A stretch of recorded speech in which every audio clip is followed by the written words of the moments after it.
and YouTube blog covering the German startup scene with news, interviews, and live events. Hello and welcome everybody. This is Joe from Startuprad.io, your startup podcast, YouTube blog, and internet radio station from Germany, Austria, and Switzerland, bringing you the most news and important content from the region. This time I do have somebody as an expert, Simon, here with me. Hey, how you doing? Hi. Simon here with me, who will be talking about some aspects of Dora. Dora is important enough that we decided to have 2 episodes on it, but don't worry, we're not going to pack them back to back, but we'll have 2 episodes here on different areas of the Dora regulation. Simon, before we get started, there is a little disclaimer. This is no legal advice. The content of this interview is provided for informational purposes only and does not constitute legal advice. Neither the interviewer nor the guest are licensed attorneys. The discussion is intended to offer our audience a framework to think about some of the more technical aspects of the EU regulation called DORA, Digital Operation Resilience Act.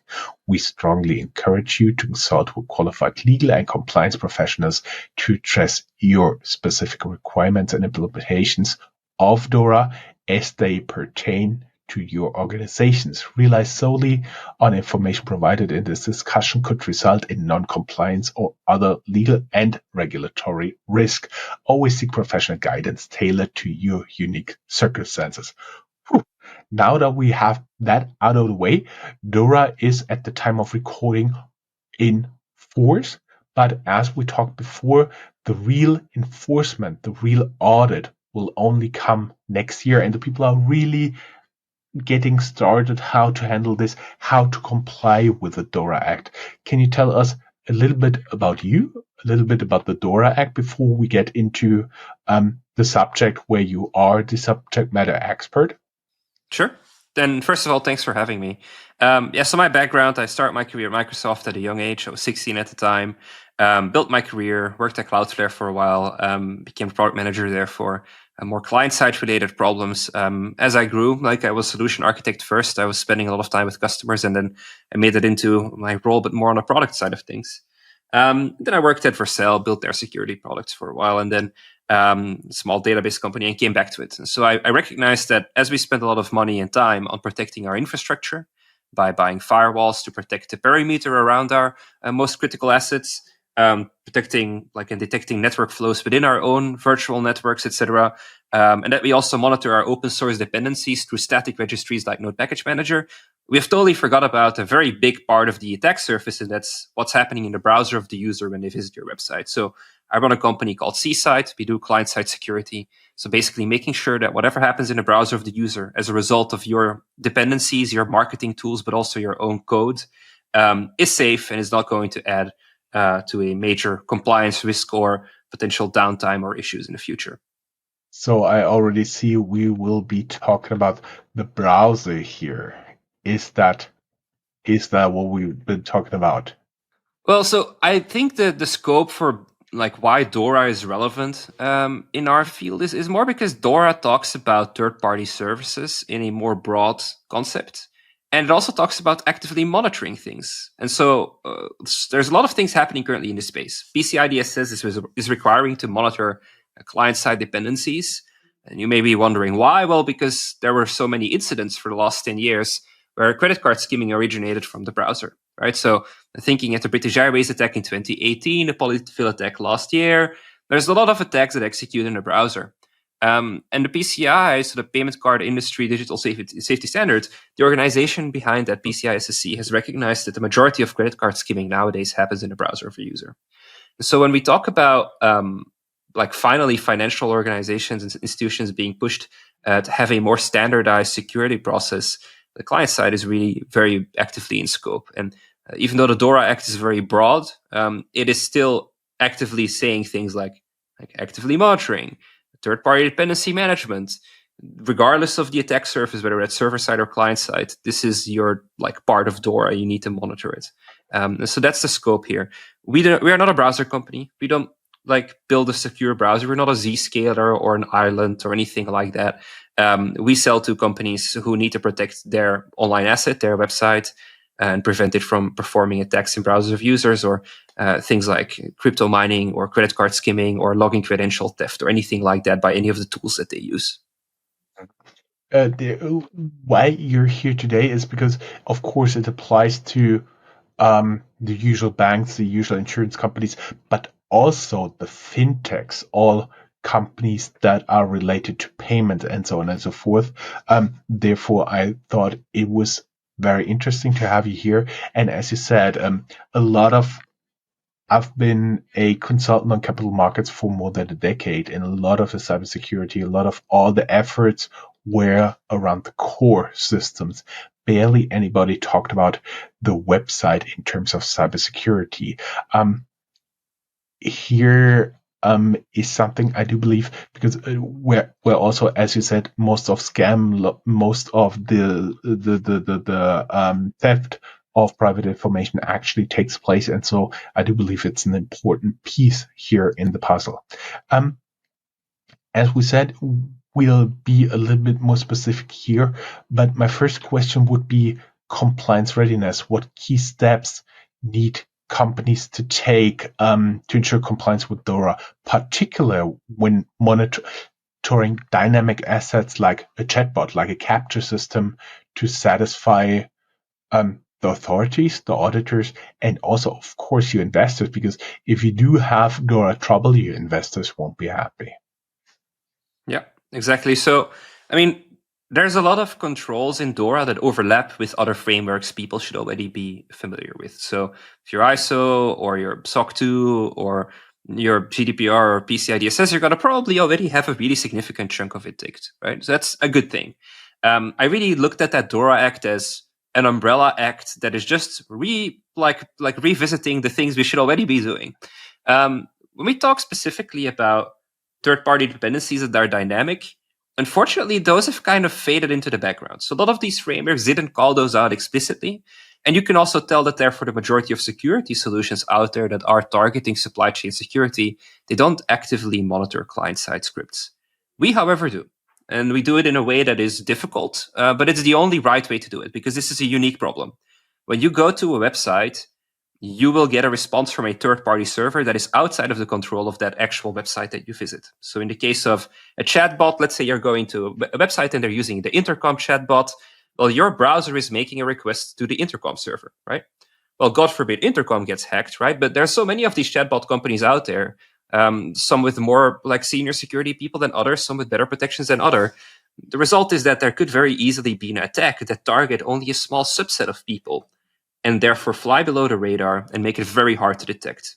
So to put that into a real life example, what you could pull off with a third-party JavaScript is an attack that targets 1% of users in France, and then after office hours, right, only, and then the week after move to 1% of visitors in North America, also after office hours, and then move to another area in the world, and just fly below the radar. Because if a security analyst were to use a tool that does static analysis, that's not going to catch that dynamicness, right?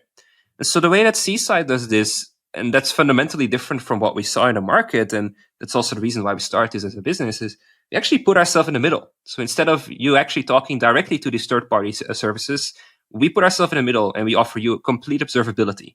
So if somebody on an old Android phone goes to your website, or somebody on a modern MacBook goes to the website and they get different versions of that script, which is often the case, we have all of that data. We analyze it through an LLM. We analyze it through an attributes engine that we built in the house. So we look for outliers in the behavior and how it has changed. So if any of these scripts become malicious and things start behaving weirdly, exfiltrating sensitive information, trying to get access to things it shouldn't have, like session tokens, for instance, that type of behavior we would very quickly flag. And this is directly a thing when you talk about active monitoring of third-party dependencies. Well, these third-party scripts you add to a website are a third-party dependency. Because they are dynamic, active monitoring is required. Connect the dots, and there you go. That is a DORA requirement. And this is already a requirement, I think, under many other frameworks, but sometimes not as explicitly put forward. So like if you look at PCI DSS, it's an explicit requirement. But under HIPAA, you can also expect the clauses regarding third-party security to be in scope there. But yes. we've been already getting a little bit ahead of ourselves. I want to talk about monitoring of those, what you call dynamic assets. What I the most advanced stuff I ever did was to write a little bit in Turbo Pascal. So please excuse me here. I'm not the technical guy, but this is also not the audience we're targeting here. How do you monitor all this external stuff that you have? For example, analytics, capture, newsletter, pop up. Chatbot, podcast player, radio player, something like this. How do you actively monitor those tools?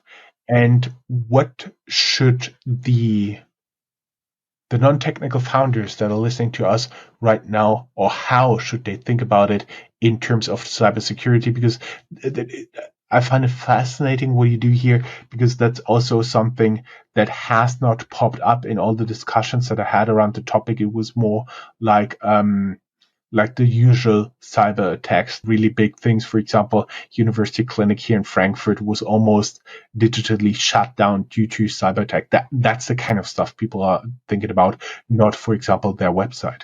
Yeah, I mean, the thing is, we interact with most online things through a website.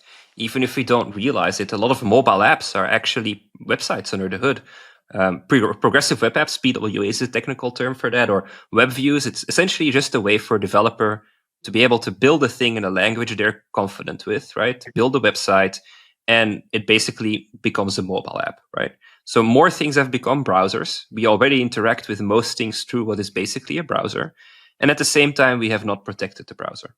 So the way that it works, and this should be easy to do for people that are non-technical even, if you can add that button, or you can add that like podcast or that A/B testing thing or that chatbot to your website, it's exactly the same thing you would do to install our solution. So we've got a couple of ways you can onboard, but the easiest is you just add our script to the website as the first one to load, and you go through those other scripts you added, and you put proxy.csite.dev/ in front of them. That's it. And now it flows through us. So that code now comes through our systems. There's another way that you can onboard, and that's using basically a plugin that you install, an NPM package. It's basically just to put it more technically, a CLI that would automatically rewrite these scripts for you. You don't have to do anything more than just installing a thing, and that would be it. In our dashboard, you then see all of these scripts passing through us, but autonomously we review those. And so the biggest clue that there is something going wrong is when we notice these scripts change, and there's changes that are not consistent with the behavior we'd expect from that script. It is normal for scripts to change, and they are very dynamic, right? So as I explained earlier, if you have an old Android device, you're probably going to get a different version of a certain script than you will on a modern laptop. That dynamicness of a third-party script is actually a big part of the feature, right? Because it allows for those packages to be consistently working across very different environments, sometimes still even including Internet Explorer, right, which has been phased out for so many people, but is still a very small percentage of the internet. Sorry to interrupt you, but do people actually still use Netscape? Some? Netscape, I have not come across in significant enough numbers, but yeah, I mean, whatever device you currently have in front of you, unless you keep it in your house forever, will eventually end up somewhere being used by someone who's not as fortunate as us. So recycling of devices, especially in corporate environments, it has an incredibly long lifeline. Old compact computers from 20 years ago are probably in use somewhere in the world, right? Or either they get recycled or they make it all the way to Kenya, right? So the result is that old legacy things that we in the Western world can't even think about anymore, there's still a small percentage of the internet that use them. Of course, then the attack surface is different, right? But still very relevant to understand that backwards compatibility is something that with any modern web application is not something to neglect. And actually, this is a completely different thing to point out here, but as I notice my grandparents aging, we also have to understand that users are also something that you shouldn't neglect backwards compatibility to. That's not something the Dora Act talks about at all, but as we all get older... That's a very technical way to say that. Yeah, I mean, if we all get older, we have to also think about how our older people are going to understand this. And this is the thing, like with these third-party scripts, they are incredibly good at accessibility. They are incredibly good at backwards compatibility, and that is because of the dynamicness of them. But that's also where the problem lies. So like really the only way that you can do proper client-side security is by having that stuff coming through you, by our system analyzing it 100% of the time. We of course hash it, right? So if the script is the same as it was before, we will not do the very painful and heavy lifting of reanalyzing it. If the hash is the same, we won't do it again. If the hash is different, though, that's when we reanalyze it in its entirety. And that then allows us to be quite confident in detections that we do. Of course, as every security solution out there, we're always looking for things we need to improve and detections that need to be added. But we at least have all the data. We don't think any of our competitors have the amount of data that we have. And that's also partly to thank the fact that we have a free tier. People can just sign up, use our products for free, and get a whole lot of visibility. And that would then help everybody and to be safer, right? Because a lot of these scripts, they can even act differently depending on the website they are on. So if there's an analytics script on a bank's website, but that same analytics script is also on the local baker's website, they can very easily make that script behave differently on a bank website as it is on the local baker's website. And this is actually a very relevant thing to call out still. Any website out there, how weird you may think it is, will probably have some type of analytics tooling on it, including hospital websites. And so Kaiser Permanente, a large American insurance company, last year leaked all of their customers' healthcare information, all 13 million people's healthcare data, to a third party through their client-side script. And this was an honest mistake. They added the TikTok script to their website, thinking this was just TikTok's normal US use script. It turned out to be the Chinese version, so the data was being sent to China. That's obviously a big HIPAA no-no, and that then caused a big trouble there. The problem is there's not enough governance around adding analytics tools to websites or these types of third-party scripts, and that's what these frameworks are trying to enforce. And that's a good thing, because it basically protects the end user. Could you, again, for the non-technical entrepreneur, help us to think a little bit what steps an entrepreneur should take, thinking about vendor risk, third-party contracts, and really mapping the dependencies here? Yes. So honestly, as a non-technical person, this is a very hard assessment to make, because they will not tell you whether the script is dynamic or not, or whether there's other methods you can use yourself to install it that are safer. So fortunately, there's a lot of trust you need to have there. But I think if as a non-technical person, the best thing you can do is make sure that the tools you add to your website are being used by a significant portion of the internet, and that those tools are built by companies with a staff that looks confident and have a good security team. There's a few ways you can go ahead and figure that out. So first of all, if these scripts are being used on a lot of websites, there's this platform called public.www.com, or I think it's .net or whatever. You can type in the script in there and it will tell you how many websites also have that script. If that script is on another 100,000 websites, you're probably going to be okay, right? Because these companies, they have something to lose. Then if you have a look at the website of that script and you have a look at that tool and you see that they have a security center or a trust center, you have a look at their certifications, see what certifications they have. That probably will be a good indicator of them having good security compliance on their side. So then that particular vendor, you're probably okay adding to your website. However, the best thing you can do, and this is just because you don't know what those people then trust, right? There's third-party dependencies on their side. One script calls another script calls another script. Honestly, the best thing you can do, and I hate to sound like a marketing guy, but it's true, use our free tier, because there's no other way to get the visibility, because it's happening outside of your field of vision in the browser of your visitor, and that visitor can get a different thing than you get on your side. So there really is only that's the real reason why I wanted to build this thing. I didn't find any other way to do it. I'm thinking now about mapping those dependencies in terms of one connection as a lag. How many of those connections, how many degrees, how many of those lags have you found, or do you usually find? How many dependency, codependency, and so on and so forth do you usually see there? It really depends. So if you have, for instance, let's say you're, and this is a bit outside of the scope of Dora, right? Well, actually, we can make this about Dora. Let's say you're an insurance broker and you have an iframe on your webpage to book an appointment. And that tool that you added, that iframe, or I don't know, it could be a widget, right? Does third-party fetches to other things. You can very easily end up with a long list. And so we saw this with, for instance, a little hotel booking widget that people add to their hotel's website So that when you're a hotel owner, you add this thing and they can book it through that. Well, that thing was calling like 50 other dependencies, right? So it was calling jQuery through a CDN, this thing through a CDN, that thing through a CDN, calling third-party assets here, there, and everywhere, adding analytics to it, even adding A/B testing to that widget, because of course they're also looking to improve their product. And then those A/B testing things, they called up other stuff. It can become a very significant tree. So I've seen personally like more than 50 of these dependencies on some scripts. Many of them are nice to themselves and only have like one JavaScript file and no subdependencies. It could be anything, right? And the problem is you will only really know when you start analyzing these things yourself, either manually or using a tool like us. And even when you're using a tool like us, you will see that it will largely differ, especially with A/B testing. If they then fetch a version and that version has more things to it, then it's going to be different across different browsers. There's a lot of noise here. So it's very hard. I can't just say normally it's 40. It's like, that's not how it works. It could be it could be a very broad spectrum.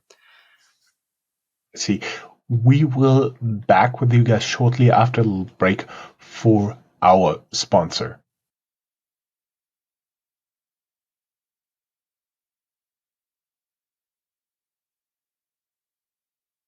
Okay, welcome back. I have Simon here still with me talking about the more technical aspects of it, especially in the browser of your company, client facing, that falls under the Dora Act.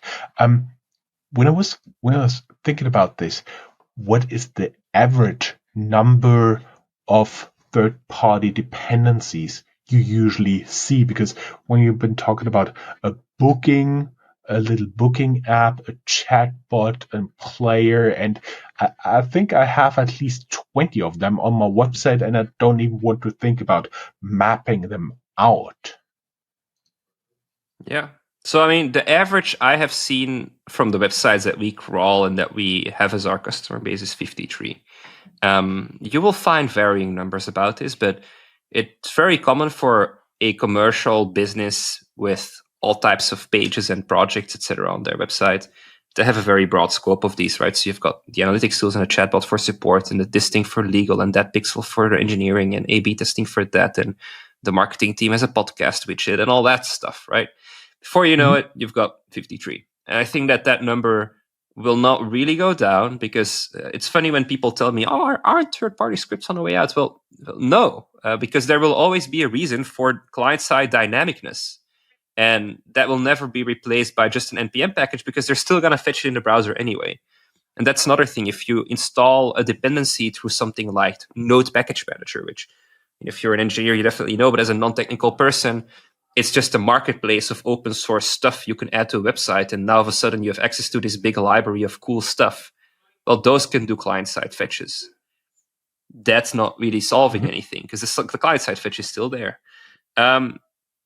In fact, actually, the thing that I find interesting about this attack vector is that even people that are non-technical, that are putting their faith in tools like WordPress, etc., well, we see a significant amount of client-side attacks coming through WordPress, especially through old themes. So those old dashboard themes that people use to build a pretty website. If those people don't maintain those and some bad actor manages to get a hold of them, they will add malicious JavaScript to them. Before you know it, you've got an attack happening that way. Just like early in January, we spotted 5,000 websites were impacted through that. And that's of course, a significant amount of websites, but for WordPress, well, there's many millions of WordPress websites, but still 5,000 websites is quite a... You could do a lot of very, very dumb stuff with all the data you get there. We've been talking about incidents here and there, talking about incident management and reporting here. How should they design the incident response process to address the issues that are stemming from the browser-based user interactions and ensure that they are doing DORA compliant reporting here? Yeah, so my advice is regarding any type of client-side dependency that you add, to keep track of when you added it and what state it was at the time, right? And then also makes it easier to understand, okay, at that date we added that script, and then we saw a jump in sub-dependencies that were also added to the website as a result of that script. it makes it easier to trace back if there's an incident. The unfortunate thing about client-side security is if we see an attack at scale on a whole bunch of websites, it's sometimes not clear to us where it originated from because, the client-side code made it into the code, and that's usually through some server-side action originally. So it could be that a bad actor worked their way into your website through a backdoor somewhere. But that could be anywhere. That could be an open source thing that you use. It could be that your credentials as an admin were stolen, that they got into your GitHub or whatever. It could be anything. They could have hijacked an S3 bucket of another dependency that you added. It's very hard to trace back. And so my advice is when there is a client-side script on your website that you do not recognize, unfortunately, if you're not using a tool like ours that actively monitoring it, it's probably not a bad idea to be very quick in removing a whole bunch of dependencies. It's a bit like when your fuse in your house, the main one, turns off, and you then have to go figure out on which cycle in your house there is a problem. You turn all of them off, and then you turn them back on one by one and see when the problem gets back. That's an unfortunate truth about client-side security as well, because you don't really know where it's coming from. You're probably going to have to do big cleanup, and that could be anything from starting over again to turning it off and turning it on one by one and then getting rid of it. It actually gets worse with people using third-party marketing firms. We have seen this a lot where people add a Google Tag Manager script to their website to then give to their marketing people. And then those marketing people add a bunch of scripts. And then a year later, you switch to another marketing company and those scripts are still on your website.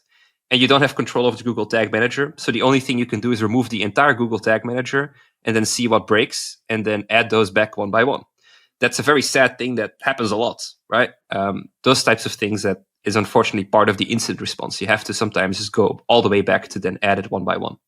Could you also, when we're already talked about incident response here, the regulatory reporting, because in the event of a breach or issue involving the dynamic assets we talked about here, what timelines and protocols should you be following to meet Dora? That's sort of part of the reporting there I found very vague, right? Because they have all types of requirements regarding reporting and different things. Look, my perspective on any type of reporting here is act on the side of caution. As soon as you've noticed there's some type of incident, put out a public note, send out an email to every customer, tell them, hey, we're investigating an issue regarding a client-side script on our website or something like that, right? We'll be back with more information in the next 24 hours, 48 hours, whatever. You do your thing, you do your research, you explain what happened, and you just err on the side of caution by being incredibly transparent about it. I worked at Cloudflare. Cloudflare was great at that. If there was any type of downtime incident, which luckily during my time there weren't major security incidents, but a downtime incident, it's better to be very open about everything and put out your learnings and what you're going to fix in the future. That's just a good thing, because as those blog posts exist, the shame also goes away and people can actually become more comfortable in improving their systems over time and being open about it. Unfortunately, that's not how most companies do things. And then, of course, these rules come into play to try and push people to work that way, but they probably will not either anyway. But yeah, I think the reporting side of things, especially when I read the Dora Act, I found it a little bit all over the place and very broad umbrella. And especially with a client-side security incident, the investigation timeframe of it can be very long because it could be that script just doesn't do the thing anymore that it did during the attack time. So it's very difficult to investigate. I see. You were talking about confidence, transparency here. My last question is, how can entrepreneurs effectively communicate their Dora compliance strategy, particularly when you talk about dynamic asset third-party dependencies to build trust with either their existing or new investors? Because I do believe if you're going through a large funding round, at one point there'll be legal compliance and it'll also take a look into Dora. Yeah. So my experience with these things is that you should not be trying to do these things manually. We personally use Vanta. There are solutions like Vanta or Drata or Sprinto, etc., that allow you to document your controls and the frameworks that you apply those to, and then how you provide evidence to those. And then there's trust pages specifically for them. It's better to have those things documented in cleanly put out there, so that if you ever have to report on those, because either a specific customer asks for it, or because you need to do it for an investor's round, or because of an insurance quotation, or anything like that. It's just there. You shouldn't be treating this as a one-off. The old-fashioned method of using a spreadsheet probably works. I don't like it, and I'll tell you why. Even if the spreadsheet is collaborative, your customers are going to look at you weirdly if you provide them with an ugly, manually maintained spreadsheet. People have gotten quite used to going to trust.thecompany.com, right? And then just seeing all of the security reports there. It's the cleaner way to do it. And then one of the things that I think is interesting for people to realize, and especially as a product person, this is really what the entire career is about. You have to understand that there's different personas you talk to. When you talk to a security engineer or a security analyst or a CISO, they're probably going to go to trust.yourcompany.com, right? They will also notice that there's a security webpage on your website, right? That webpage is more to talk about your generalistic view, your non-technical, non-specific security compliance strategy. That's also a good thing to have. And so there's even in SOC 2, I think, I'm not sure if it's a requirement or a best practice, but having a page like that is very helpful, just so that multiple people with some that are more comfortable or less comfortable with technology have the ability to go there. That was a really good interview. Thank you very much. Actually, we scheduled our interview to be just shy of 30 minutes to attach you to another interview, and now you've talking for more than 30 minutes straight. Thank you very much. We'll link everything down here in the show notes. A YouTube talk that you did on Slush, your LinkedIn profile, your website where there's also a free tier, and of course the Vanta link. Thank you very much for having me. My pleasure. Have a good day. Bye-bye.